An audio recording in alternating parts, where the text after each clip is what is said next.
Yesaya 38 ayat 16. Ya Tuhan, karena inilah hatiku mengharapkan Engkau, tenangkanlah rohku, buatlah aku sehat, buatlah aku sembuh.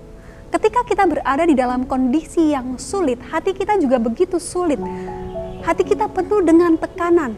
Kita memikirkan begitu banyak hal, mulai dari cara bagaimana supaya persoalan kita dapat segera terselesaikan. Dan kita selalu mencari berbagai hal cara supaya persoalan atau kesulitan yang kita hadapi segera berakhir. Kita mencari jalan keluar. Tetapi percayakah bahwa seringkali yang utama yang harus kita cari adalah bagaimana cara kita menenangkan hati kita terlebih dahulu. Hizkia ketika mendengar bahwa dia tidak lagi akan pernah sembuh dan dia akan mati, hatinya juga begitu pahit, hatinya juga begitu pedih. Dan dia berseru kepada Tuhan dan minta pengharapan daripada Tuhan. Sehingga dia berkata, kepadamulah hatiku berharap, tenangkanlah rohku, artinya tenangkanlah hidupku, tenangkanlah jiwaku, baru buatlah aku sehat, buatlah aku sembuh. Pertama kali yang diminta oleh Hizkia adalah dia menenangkan rohnya. Tuhan boleh menenangkan hatinya, hidupnya. Baru dia meminta Tuhan memberikan kesehatan dan kesembuhan baginya.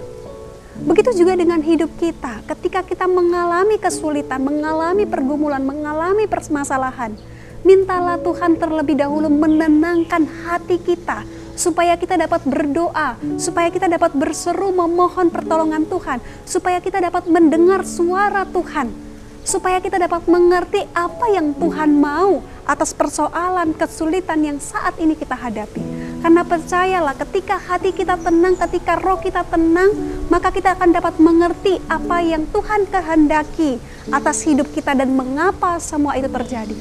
Karena kita akan percaya dan yakin bahwa di dalam segala sesuatu yang kita alami, Tuhan punya rencana di dalamnya.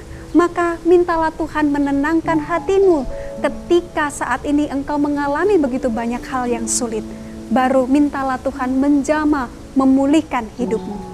Mari kita berdoa. Terima kasih ya Tuhan, karena Engkaulah sumber daripada segala sesuatu di dalam hidup kami. Engkaulah yang menenangkan hati kami, Engkaulah yang dapat memberikan kami kesehatan, kesembuhan. Untuk itu kami menyerahkan sepenuhnya hidup kami hanya kepadamu. Di dalam nama Tuhan kami, Yesus Kristus, kami berdoa. Amin.